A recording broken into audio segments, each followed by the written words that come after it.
Now, what was this earlier? You said something about a cold front? Yes. Gosh, that can't be very strong in August. No, or it's almost August. It's hard to call it a cold front. Might as well call it a weak cool front. But it We'll should take have, it, though. yes, absolutely. It should have enough impact on our temperatures and rain chances over the next several days, really, for you to actually maybe enjoy being outside for a change. Today, though, we did make it to 101 degrees officially at DFW.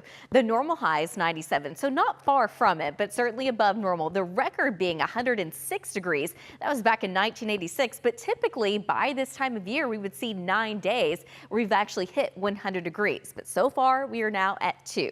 So here's the deal. We still have our WFA weather alert day through 7 o'clock this evening because it's still dangerously hot. The humidity a lot higher in eastern parts of North Texas. So what you need to do is just limit your time outdoors. Make sure to take plenty of breaks if you have to be outdoors for an extended period of time, and stay hydrated with water. Here's our heat advisory again until 7 o'clock this evening. It does include the Metroplex and areas to the north and to the east. But even if you're not under that heat advisory, it's still plenty hot. This is our DBU camera. It's beautiful outside, but the temperature not as good looking. 100 degrees in Dallas, 101 in Fort Worth, 101 in Decatur, and it was saying 105 degrees still in Linden, 105 degrees in Texarkana, and that is where dew points are in the low 70s. So that's where heat index is a factor, but we've kind of lucked out across the Metroplex. We've got the dew points only in the 50s and 60s, so the heat index not really too far from the air temperature itself. Overnight tonight, skies look mostly clear. We're only dropping down into the upper 70s to low 80s.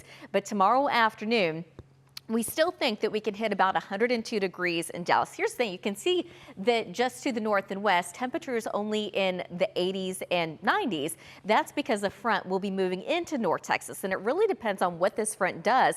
That's actually going to have an impact on what temperatures will be doing tomorrow afternoon. But right now, you can see clouds increasing from the east. We also have some rain and storms over southeast Oklahoma trying to make it into northeast Texas. Outside of that, we still have the ridge of high pressure, but that's moving back to the west. So that's allowing for more rain chances to move in. We've also are going to be watching this cold front move in by tomorrow afternoon and evening. So this is going to be 7 o'clock, and I think it's going to be somewhere around the Metroplex. But just behind it, that is where we have a chance of seeing some isolated showers and storms. For now, I'm keeping about a 10% coverage of rain and storms in the Metroplex for tomorrow. By the time we get into Friday, this is going to be noon. It looks pretty quiet early on, but late in the afternoon and early evening, that's when those rain and storm chances will be increasing. But for now, we're only going about 20 to maybe 30% coverage. Same thing for Saturday. That front, it stalls out, so it's becoming stationary. That's going to keep rain and storm chances in the forecast at least through Saturday. On Sunday right now, Sunday's actually trending drier, but by the time we get to Monday, here come more rain and storm chances. That's a great thing because not only could we use maybe a little bit of rain, that's going to lower temperatures.